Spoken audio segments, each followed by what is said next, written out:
أعوذ بالله من الشيطان الرجيم واتل عليهم نبأ ابني آدم بالحق إذ قربا قربانا فتقبل من أحدهما ولم يتقبل من الآخر قال لأقتلنك قال إنما يتقبل الله من المتقين۔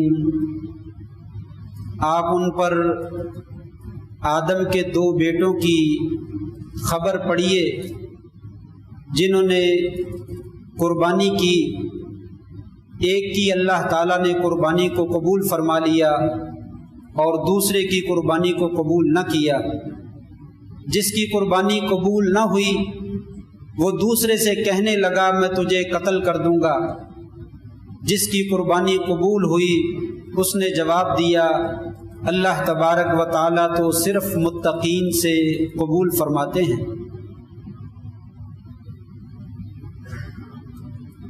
نہایت عزت کے لائق سامعین مکرم، چند دنوں کے بعد عید الاضحیٰ کا چاند طلوع ہونے والا ہے۔ اس کی مناسبت سے دو باتوں کی طرف اشارہ کرنا چاہوں گا۔ ایک تو قربانی کا مسئلہ ہے اور دوسرا عشرۂ ذوالحجہ کا۔ ان دونوں کے بارے میں اللہ کی توفیق سے چند باتیں آپ کے گوش گزار کرنے کی کوشش کروں گا۔ قربانی وہ عمل ہے جس کے ذریعے اللہ تبارک و تعالیٰ کا تقرب حاصل کیا جاتا ہے۔ کوئی بھی ایسا نیک عمل جسے انسان اللہ کے دربار میں پیش کر کے اس کا قرب اور اس کی نزدیکی حاصل کرتا ہے اسے قربانی کہا جاتا ہے۔ اور ہم عید الاضحیٰ کے موقع پر جو اپنے جانور اللہ کے رستے میں قربان کرتے ہیں، اصطلاحی معنی کے اعتبار سے اسے قربانی کہا جاتا ہے۔ اس واقعے میں جو آدم علیہ السلام کے دو بیٹوں کا ذکر کیا گیا، دو باتیں ذکر کی گئی ہیں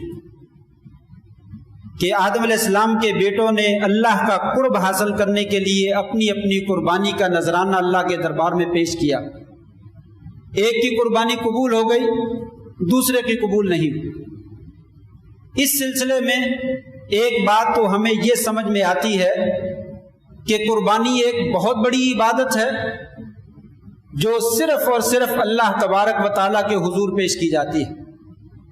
قربانی کسی اور کے لیے سزاوار نہیں ہے، جیسے نماز، روزہ، حج، زکوٰۃ، یہ تمام عبادات صرف اللہ کے لیے خاص ہیں۔ اسی طریقے سے قربانی بھی ایک ایسی عبادت ہے جو صرف اللہ کے لیے خاص ہے۔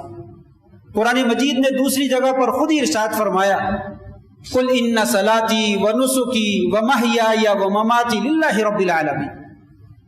اے پیارے پیغمبر علیہ الصلاۃ والسلام، آپ فرما دیجئے میری نماز، میری قربانی، میرا جینا، میرا مرنا، میرا سب کچھ اللہ تبارک و تعالیٰ کا۔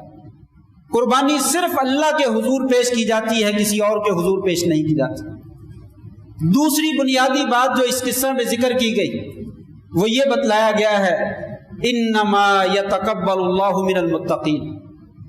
اللہ تبارک و تعالیٰ بہت زیادہ موٹے جانوروں کو نہیں دیکھتے ہیں، بہت زیادہ قیمتی اور خوبصورت جانوروں کو نہیں دیکھتے ہیں، اگرچہ یہ بھی چیزیں اچھی ہیں، لیکن مین مقصد جو ہے وہ یہ نہیں ہے کہ جانور بہت بڑا ہونا چاہیے، بہت موٹا ہونا چاہیے، قیمت اس کی جو ہے وہ بہت زیادہ ہونی چاہیے، وہ بہت زیادہ خوبصورت ہونا چاہیے، بلکہ اصل بات یہ ہے انما یتقبل اللہ من المتقین۔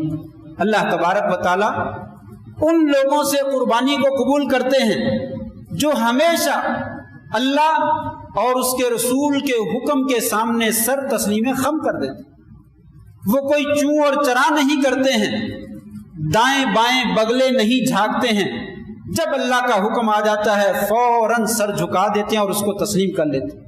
جس کام سے اللہ روک دیتا ہے اس کا رسول روک دیتا ہے، اس سے رک جاتے ہیں۔ یہ متقین کے ماتھے پہ نہیں لکھا ہوتا کہ یہ متقی ہے، یا متقی آسمان سے نیچے گرتا ہے یا زمین سے پیدا ہو جاتا ہے، بلکہ اللہ اور اس کے رسول کی فرما برداری کرنے سے انسان متقی اور پرہیزگار بن جاتا ہے۔ جس قدر وہ اللہ اور اس کے رسول کے سامنے سر جھکا دے گا اتنا ہی زیادہ جو ہے وہ متقی بنتا چلا جائے. تو اللہ تبارک و تعالی قربانیاں صرف اور صرف متقین سے جو ہے وہ قبول فرماتے ہیں. قربانی ہم نے کرنا ہے تو اس کا جانور جو ہے وہ کیسا ہونا چاہیے. آج کل بالخصوص اکثر لوگ جو ہے وہ جانور خرید رہے ہیں. نبی کریم صلی اللہ علیہ وسلم نے فرمایا لوگوں جب جانور خریدو تو اچھے طریقے سے اس کے کان اور اس کی آنکھیں چیک کر لیا کرو. امرنا رسول اللہ صلی اللہ علیہ وسلم ان نستشرف الاذن والعین. آپ نے ہمیں اچھے طریقے سے جانور کے کان اور آنکھیں جو ہے وہ چیک کرنے کا حکم دیا. اس کو دیکھ لو اس میں کوئی عیب تو نہیں. لیکن مین عیب جو ہے وہ 4 ذکر فرمائے. آپ نے فرمایا اربع لا تجوز فی الضحایا. قربانیوں میں 4 قسم کے جانور جو ہے وہ قبول نہیں. نمبر 1 آپ نے فرمایا المریضۃ والبین مرضها. ایسا بیمار جانور جس کی بیماری بالکل واضح ہے, یہ جانور جو ہے وہ قربانی کو نہیں لگتا. دور سے نظر آتا ہے کہ یہ جانور بیمار ہے, ہاتھ لگاتے ہیں تو جسم گرم ہے, اسے کپکپاہٹ کا مرض ہے, اسے کھانسی کا اور نزلے کا مرض ہے, دور سے نظر آتا ہے یہ بیمار ہے, یہ جانور قربانی کو نہیں لگتا. العوراء البین عورها. کانا جانور جس کی ایک آنکھ خراب ہو وہ قربانی کو نہیں لگتا. اسی طریقے سے جس کی دونوں ہی خراب ہوں وہ بھی قربانی کو نہیں لگتا. جس کا کانا پن بھینگا پن بالکل واضح ہو. اور تیسرے نمبر پر آپ نے فرمایا الارجاء البین عرجها. لنگڑا اور لولا جانور جس کا لنگڑا پن جو ہے وہ بالکل واضح ہو, ایسا جانور قربانی کو نہیں لگتا. اور چوتھے نمبر پہ آپ نے فرمایا والکثیر اور الکثیرۃ التی لا تنقی. ایسا جانور جو اتنا لسا اور کمزور ہے, اس میں بالکل گودا نہیں ہے, اس میں بالکل مخ نہیں ہے, وہ دور سے ہی لاغر اور دبلا پتلا اور ہزیلا اور کمزور جو ہے وہ نظر آتا ہے, ایسا جانور بھی قربانی کو نہیں لگتا. یہ 4 مین عیب ہیں جن کی موجودگی میں قربانی کا جانور اللہ تعالیٰ کے ہاں قبول نہیں ہوتا, اور ایسا جانور نہ خریدنا چاہیے اور نہ ہی قربانی کے اندر جو ہے وہ ذبح کرنا چاہیے. باقی چھوٹے موٹے عیب کان میں, ناک میں, آنکھ میں معمولی سا ہے تو اس کا کوئی ایسا مسئلہ نہیں ہے. حضرت براء ابن عازب رضی اللہ تعالیٰ سے ان کے شاگرد نے کہا تھا کننا نکرہ ان یکون نقص فی السن او الاذن. ہمیں اچھا نہیں لگتا کہ دانت کسی جانور کا ٹوٹا ہوا ہو, کسی جانور کا کوئی تھوڑا سا کان خراب ہو. تو حضرت براء ابن عازب رضی اللہ عنہ بڑا خوبصورت جواب دیا فما کرہتہ فدعہ. جو آپ کو اچھا نہیں لگتا اس کو چھوڑ دیں, جو اچھا نہیں لگتا اسے چھوڑ دیں. ولا تحرمہ علی احد. لیکن لوگوں کے اوپر فتویٰ جاری نہ کریں کہ آپ کی قربانی نہیں. قربانی انشاءاللہ ہو جائے گی, کسی کو منع نہ کیجئے. آپ کا دل نہیں مانتا اس جانور کو چھوڑ دیں, آپ اس کی جگہ پہ دوسرا اچھا قسم کا جانور جو ہے وہ خرید کر جو ہے وہ ذبح کر. الا یہ کہ کان کے اندر اس کا پھٹنا یا چرنا یا اس کا سوراخ بہت نمایاں قسم کا ہو, یا سینگ آدھے سے زیادہ ٹوٹا ہوا ہے, تو ایسا بعض روایات میں موجود ہے اس طرح کے جانور کی قربانی نہیں کرنی چاہیے. معمولی سے کوئی کنارہ گر گیا ہے سینگ کا, یا کان تھوڑا سا چرا ہوا ہے, انشاءاللہ کوئی حرج نہیں, ایسے جانور کی جو ہے وہ قربانی ہو جاتی ہے. اسی طرح خصی ہونا یہ بھی کوئی عیب نہیں. آپ صلی اللہ علیہ وسلم نے خصی جانور کی جو ہے وہ قربانی کی. خصی جانور کو کرنا یا کروانا یہ ایک علیحدہ مسئلہ ہے, زیادہ بہتر نہیں ہے. لیکن اگر کہیں سے جانور خصی کیا ہوا مل جاتا ہے تو شریعت ایسے جانور کی قربانی سے منع نہیں کرتی, بلکہ آپ صلی اللہ علیہ وسلم نے ایسے جانور کی قربانی خود کی. اسی طریقے سے قربانی کے جانور کی شرائط میں سے یہ ہے کہ وہ دوندا ہونا چاہیے. ان یکون مسنہ ہونا چاہیے, دوندا ہونا چاہیے. دوندا جانور یہ سال کے اعتبار سے نہیں. عام طور پہ لوگ اس کی تعریف کرتے ہیں کہ بکرا یا دمبا اگر دوسرے سال میں قدم رکھ لے, 1 سال پورا ہو جائے اور دوسرا سال شروع ہو جائے, اسے دوندا کہتے ہیں. گائے کے بارے میں کہا جاتا ہے 3 سال کی شروع ہو جائے تو اس کو دوندا کہا جاتا ہے. اونٹ کے بارے میں کہا جاتا ہے اگر 5 سال کا ہو جائے تو یہ دوندا ہو جاتا ہے. لیکن حقیقت یہ ہے لغت میں دیکھا جائے تو دوندا اس جانور کو کہتے ہیں من اسقط سنہ, جو اپنے دودھ کے دانت جو ہے وہ گرا دے. جس کے دودھ والے دانت گر جائیں اور نئے دانت آ جائیں وہ دوندا ہو جائے. توڑے نہ جائیں, خود نہ گرائے جائیں, خود بخود جانور کے دانت دودھ والے گر جائیں اور نئے دانت آ جائیں, اس جانور کو دوندا کہا جاتا ہے. اس کی عمر کتنی ہے, پورے سال کی ہو، سال سے کم ہو، سال سے زیادہ ہو جائے، یہ دوندا جانور ہے، اس جانور کی جو ہے وہ قربانی لگتی ہے، کھیرے جانور کی جو ہے وہ قربانی نہیں لگتی۔ لیکن آپ نے فرمایا الا ان يعسر علیکم فتذبحوا جزعة من الضان، اگر کھیرا جانور آپ کو دوندا نہیں مل رہا ہے، مشکل ہو گئی ہے، دوندا جانور کے پیسے نہیں ہیں یا جانور مارکیٹ میں ہے ہی نہیں ہے، تو پھر ایسی شکل میں دمبا جو ہے اس کا کھیرا جانور جو ہے وہ کیا جا سکتا ہے، مجبوری کی شکل میں، عام اجازت نہیں ہے۔ بہت سے لوگ عام اجازت دیتے ہیں کہ آپ کو دوندا نہیں تو چلو کھیرا کر، بکرے کا بھی کھیرا کر، نہیں، ایسا نہیں۔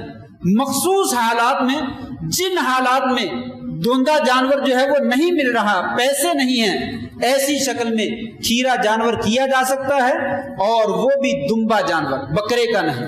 اور اسی طریقے سے اہل علم کا کہنا ہے وہ کم از کم سال کا ہو، سال سے کم نہ ہو، ہے کھیرا ہے لیکن سال کا ہو چکا ہے، ایسے کھیرے جانور کی جو ہے وہ قربانی کرنی چاہیے، عام کھیرے جانور کی جو ہے وہ قربانی جو ہے وہ نہیں کرنی چاہیے۔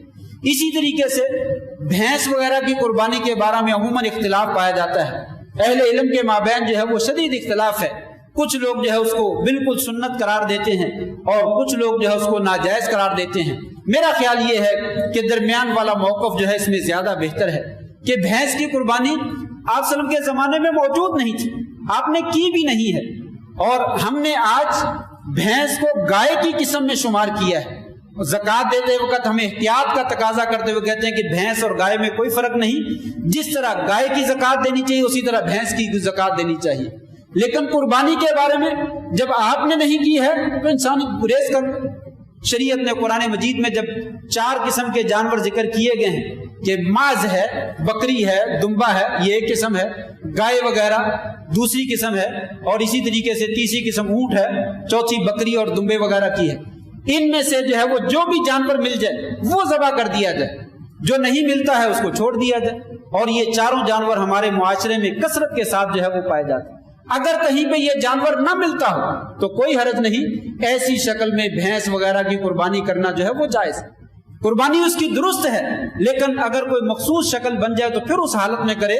عام جو ہے وہ اعلان کر کے ہم بھینس کی قربانی کرتے ہیں اور یہ سنت ہے، میرا خیال ہے یہ مناسب بات جو ہے وہ معلوم نہیں ہوتی ہے۔ اس کے بعد جو ہے یہ عشرہ شروع ہو رہا ہے، جو ہی عید کا چاند جو ہے وہ طلوع ہوگا اس سے پہلے قربانی کرنے والوں کے لیے آپ صلی اللہ علیہ وسلم کا ارشاد گرامی ہے کہ اذا اراد احدکم ان یضحی، کہ جب تم میں سے کوئی آدمی قربانی کا ارادہ کرے اور عید کا چاند جو ہے وہ طلوع ہو جائے، اس کے بعد فلا یاخذ یا فلا یمس من شعرہ ولا من اظفارہ شیئا، وہ اپنے بالوں میں سے، اپنے ناخنوں میں سے کوئی چیز نہ کاٹے۔ جس نے قربانی کرنی ہے اس کے لیے لازم ہے کہ عید کے چاند سے پہلے پہلے اپنے بال اور اپنے ناخن اور اپنی حجامت وغیرہ جو ہے وہ بنوا لے۔ جب وہ چاند طلوع ہو جائے اس کے بعد قربانی کے ذبح ہونے تک کسی قسم کا بال کاٹنا اور ناخن کاٹنا جو ہے وہ جائز نہیں ہے۔ اگر کوئی کاٹ لیتا ہے تو یہ گناہ ہے، کبیرہ گناہ ہے، اس کی صرف توبہ ہے اور کوئی کفارہ نہیں۔ اس انسان کو فوراً توبہ کرنی چاہیے اور اللہ کی طرف رجوع کرنا چاہیے، لیکن کوشش کرنی چاہیے کہ جانتے بوجھتے ایسا کوئی کام نہ کیا جائے۔ گھر والے ان کو بھی چاہیے، بیوی بچے اہل خانہ ہیں ان کو بھی چاہیے کہ وہ بھی اپنے بال اور ناخن وغیرہ نہ کاٹیں، اس لیے کہ آپ صلی اللہ علیہ وسلم کا ارشاد گرامی ہے ایک قربانی وہ گھر کے سربراہ کی طرف سے بھی ہوتی ہے اور پورے گھر والوں کی طرف سے ہو جاتی ہے۔ جو گھر کے سربراہ کے تحت افراد ہیں، یعنی اس کے بیوی اور بچے، اس کے وہ بچے جو چھوٹے ہیں جن کا نان و نفقہ والد کے ذمے ہے اور اس کے گھر میں پرورش پا رہے ہیں، ان تمام کی جانب سے ایک قربانی جو ہے وہ کافی ہے۔ جب یہ قربانی سب کی جانب سے ہے تو احتیاط کا تقاضا یہ ہے کہ تمام گھر والے افراد جو ہیں وہ بھی اپنے بال نہ کاٹیں اور وہ بھی اپنے ناخن جو ہے وہ نہ کاٹیں۔ ہاں، وہ آدمی جو قربانی نہیں کر سکتا ہے اس کو کیا کرنا چاہیے؟ اس کے بارے میں آپ صلی اللہ علیہ وسلم نے فرمایا تھا کہ وہ عید والے دن عید پڑھنے کے بعد اپنی حجامت بنوا لے تو اللہ تبارک و تعالیٰ اسے بھی قربانی کا ثواب دے دے۔ اس سے معلوم یہ ہوتا ہے کہ اسے بھی ان دنوں میں بال اور ناخن نہیں کاٹنے چاہیے، اور عید والے دن وہ حجامت بنوا لے تو اللہ تبارک و تعالیٰ اپنی رحمت سے اسے بھی قربانی کا اجر اور ثواب جو ہے وہ عطا فرماتے ہیں۔ اس کے بعد دوسرا مسئلہ ہے کہ عید کا جب چاند طلوع ہو جائے، یہ عشرہ ذی الحجہ جو ہے، ذی الحجہ کے پہلے 10 دن، یہ بہت افضل دن،